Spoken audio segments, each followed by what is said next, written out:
1. The house. At the end of the street stood a house no one talked about.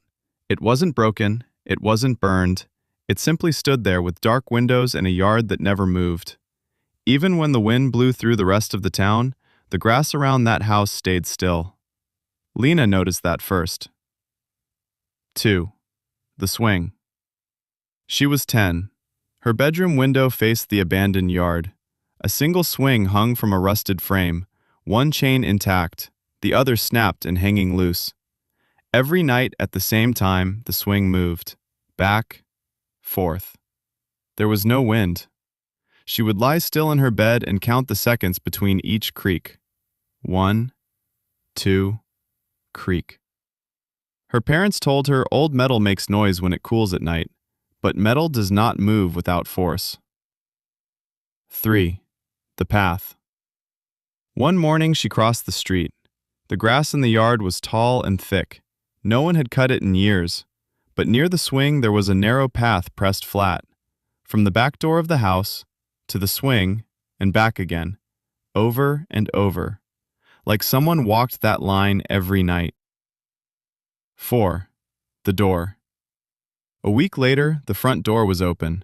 Just a little, not wide enough to see inside, just enough to reveal darkness. Lina stood at the gate for a long time. The air felt heavier near the house, colder. She told herself someone must have come to check the property, but there were no tire marks, no footprints, only that narrow path in the grass. 5. Inside. She stepped in before she could change her mind. The air inside smelled like dust and something faintly sweet. Not rotten, just old. The floor creaked under her feet. Then another creak answered from deeper inside. Not hers. She froze. Silence. At the end of the hallway sat a wooden chair. It faced the wall, not the window, not the door, just the blank wall. The wood beneath it was scratched in a small arc. Back, forth, back, forth. 6. The window. That night she stayed awake. The swing did not move. Relief warmed her chest, until she heard breathing, soft, close, right outside her window. She did not move. She could feel it there, just beyond the glass. Then, a faint touch. In the morning there was a handprint on the outside of her window. Small, long fingers, curved inward as if gripping the glass. 7. The shift. After that, the sounds changed. The creak no longer came from the yard. It came from inside her own house. Once from the hallway, once from the stairs. Her parents slept heavily, too heavily. When she tried waking them, they barely stirred. That night she heard it clearly. Creak. From her hallway. Slow, rhythmic, like someone rocking gently in a chair. 8. The door.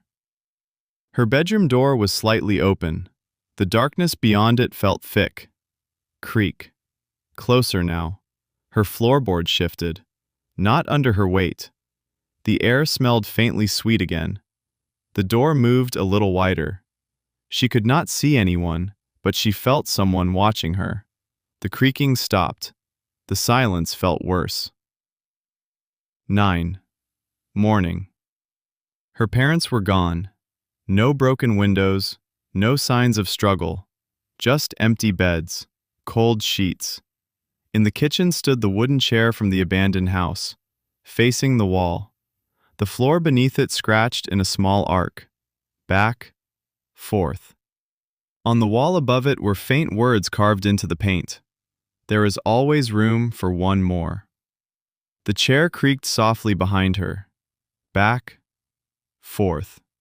And this time, it did not wait for night.